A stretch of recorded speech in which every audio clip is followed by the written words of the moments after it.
What's up, body people? Hi. My name's Chris, and I'm a bookaholic.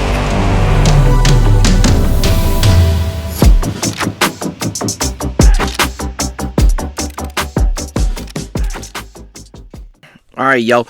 The other day, I was at one of my favorite bookstores that I like to go to here in the Syracuse, New York area, and I picked up a whole bunch of good stuff. So some of it, I don't know where it is. I've just heard names of these authors before, and some of it I was super pumped and geeked about getting. And so anyway, I'll show you a few of those.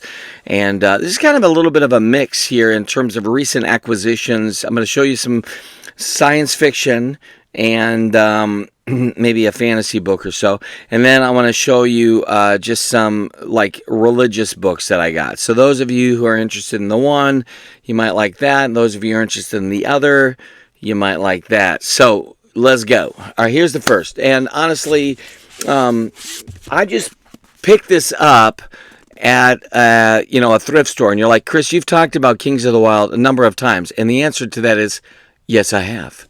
I have indeed. And I love this book, Nicholas Ames. This was a surprise for me. I didn't think I was going to like this, but boy, did I like this. And I know, and I've heard that, the other book in the series, not as maybe awesome as this, but so what? I'm excited about it. I like the way the guy writes, the way he thinks. That's cool. The way he thinks in terms of storycraft. I don't know what he thinks like in real life. He might be thinking about stuff that I can't even comprehend, like mathematical equations. So, the book, though, and maybe I already showed you this, but I got a hold of Bloody Rose, kind of in hand. I've had a couple of these on my e-reader, my iPad/Kindle app. And I like the way he writes. And so Bloody Rose, I'm going to give that a whirl and we'll see what happens. So I'm pretty pumped because I have both of his books now. And, many of you out there have been hearing about this. I think I originally heard of Kings of the Wild from Patrick Leo. So, that guy's cranking it out, right? He's got some good thoughts on books. The other book that I got, which has been making the rounds, is The Will of the Many. I actually don't know a ton about it, and that's what's kind of weird here. We'll give it a go. I'm actually pretty excited about that. In fact, I have a tendency sometimes to want to start books just to see if I can get a taste for, the flow and the vibe. And then what'll happen is, because I do this with dozens of books at the same time, is that one of them kind of takes over. Like I'm probably going to finish a book I'm reading right now. It's called The Sentence by Louise Erdrich. I love that book so far. I'm having a great time with it. So I keep thinking about it when I'm not reading it, which is a great sign. I want to keep reading it. So I'm cranking through some of the books that I've been wanting to try to get done, which I'm happy about. Some of the books I've started, I'm finishing, which I'm happy about. But the reality is that I want to read all of the books. Do you see what I'm saying? I want to try all of them, not just one or two. Okay, so here's the science fiction kind of thing I had. I got at least 4 books. I might have gotten more by Robert Silverberg. So Hawksbill Station. And some of these are really pretty old. I think they're probably first editions that have come out like 1968 here. The thing is, I don't know anything really about Robert Silverberg. Here's the Valentine Pontifex. And I think maybe where I first heard about him was probably Media Death Cult over there. Moyd is putting out some awesome videos, and I love his stuff. So here's another one, right? Majapur Chronicles. And then the Conglomeroid Cocktail Party. So these are, I think all of those are hardcovers, except for the Majapur one. And 1984 for this Conglomeroid Cocktail Party. These titles sound odd, and I'm not 100%. Hey, Hang in there. I'm not 100% sure that it'll click for me, but I'm gonna give it a go. In an earlier video, I think I talked about this guy before, and oddly, I can't find that book that I was talking about. So in my library, somewhere are some more books by this guy, and it's Dave Duncan. So I have two other books. I mean, in fact, I think in that video I was saying, oh, look, here I have this book, Dave Duncan. I keep finding his books out there in the, the thrift store worlds, but, I got to get the other books. Well, the other day I was at the store and I picked up these Dave Duncan books. They're both part of The Great Game. So this is book number 2, present tense, round 2 of The Great Game. And then future indefinite, round 3 of The Great Game. But I have no idea where round 1 is, and I don't even know if there's more than that. I got to do a little research. So, what you're saying, Chris? Why would you buy books that you don't even know anything about them? Have you seen this channel yet? I mean, do you not understand the title of this channel, like The Real Bookaholic? I mean, I got a problem. I need more cowbell. All right, so here's the other half now. So I did a little bit of the science fiction fantasy. Now I want to focus on, this is like deep dive, like hardcore, like heavy theology stuff. So I understand if half of you are like, we're done. But let me just say, these books are gorgeous, but these are probably some of the most expensive books I've purchased in a long time. And you're like, why would you do that, Chris? And I'm going to say, I don't know. I think it was compulsive. Because I was doing an event, and I saw these books, and they're all put out by Emmaus Academic.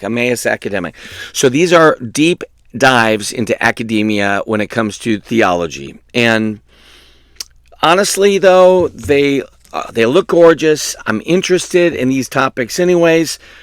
It's certainly not one I'm going to sit down and just blaze through. These are kind of, you just soak in it and you just flow through it. So anyway, here's the first, by Lawrence Feingold. Now, Dr. John Bergsma introduced me to this author, spoke highly of him. And of course, those of you in the circle, if you know, you know. But Emmaus Academic, they are putting out a lot of books for St. Paul's Center, which I think Dr. Hahn and the others are advancing and spearheading and doing great things through. But that being said, this is called Touched by Christ, the Sacramental Economy.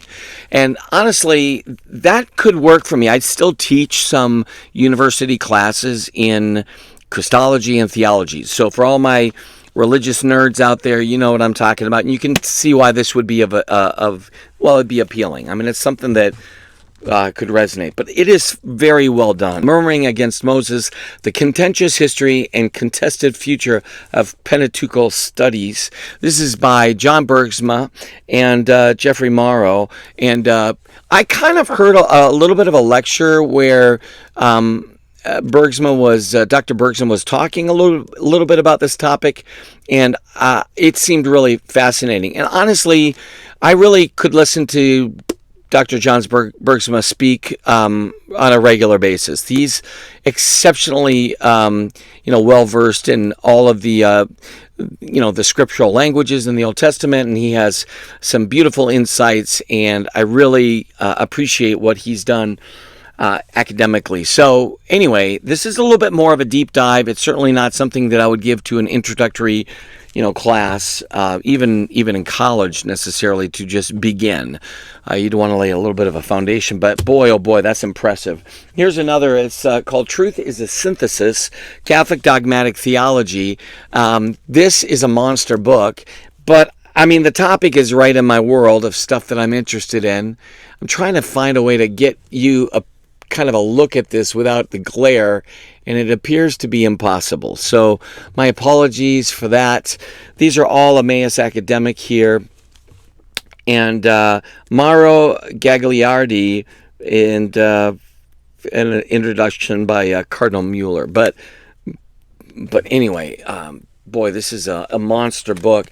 It looks pretty awesome though, and the content is pretty exciting. So, I mean, really, for those of you who love a good, like, let's get lost in a theology book, there you go, right? Vindicating the Filioque. This is of interest to me. To me, this would be a wonderful exploration on just the work of the Spirit, and I'm kind of always fascinated, even with the idea of the relationship between the Holy Spirit and the Blessed Mother, which, of course, St. Maximilian Kolbe. But this, of course, was a big source of contention for the Great Schism. And so anyway, the Church Fathers at the Council of Florence, just kind of interested in seeing what they have to say, or what specifically here Dr. Crean has to say, Dominican. And there's that. So anyway, the Filioque, the Holy Spirit eternally proceeds from the Father and the Son, has historically been the source of contention between the Western Church and the Eastern Church, right? Father Crean mounts a robust ecumenical defense of the truth of this doctrine and the authority of its Florentine definition, building his case on principles common to both Catholic and Orthodox. And the first part of the study gives a careful presentation of patristic testimony concerning the procession of the Spirit and material central to the conciliar debates at Florence, and of abiding theological consequence. So in the second part, Crean explores the nature of ecumenical councils, drawing on the first 7 councils to establish criteria for conciliar ecumenicity and authority that can be used to evaluate the status of the Council of Florence. I mean, that does sound pretty amazing to me. And we're going to go back with Lawrence Feingold here. The Eucharist, mystery of presence, sacrifice, and communion. And it's, I mean, again, these are just such gorgeous books. So I'm pretty pumped about these. Depending, I might give a chance to, or have a chance to, unfold these a little more if I could do a little bit deeper review. We'll see how that goes, And then the last is not, it's not put out by Emmaus Academic, but I met this guy, and it was wonderful. Dr. Ian Murphy, he's a professor. He's at Divine Mercy University in Arlington, Virginia. So I think, well, his doctorate was in systematic theology. Anyway, dying to live from agnostic to Baptist to Catholic. So this is a little bit of a testimony, right? Like a conversion story, why I became Catholic, which, of course, that was my thing in Easter of 1999. So, yeah, maybe some of that stuff looks appealing to you, of interest to you. I mean, I met this Dr. Ian, and he seems like a great guy. So, Dr. Murphy, I've met him. He's doing a lot of traveling and sharing his story. And of course I've met Dr. Hahn and Bergsma, and I'm thankful for their work. I'm being introduced here to this Gagliardi and to Feingold, but I'm feeling like I'm in good hands there. So those are just some books. I mean, you got on the one side some science fiction and fantasy, kind of the stuff that I love to read, just to have a blast and explore new possibilities and think about just kind of a variety of different perspectives. It's so beautiful. And then, a bunch of theology stuff. And I just kind of love this stuff. It's really been a part of my journey into adulthood, and kind of fits in the world that I'm in with teaching and storytelling and all of that. So, I mean, I'm a bookaholic. So, I mean, there's very little that I would think, I'm not interested. I mean, I kind of love the idea of learning everything I can. And, I have books on different religions and different philosophies and different ideologies. And I love learning how people process things, not just basic coping mechanisms, although I'm interested in that, not just, certain kind of story progressions and ideas. I mean, although I love that, I like listening to people wrestle with big, huge doctrinal and philosophical ideas. And so, yeah, I'm a big hot mess of, literary interest. So anyway, I love this stuff, and I hope you do too.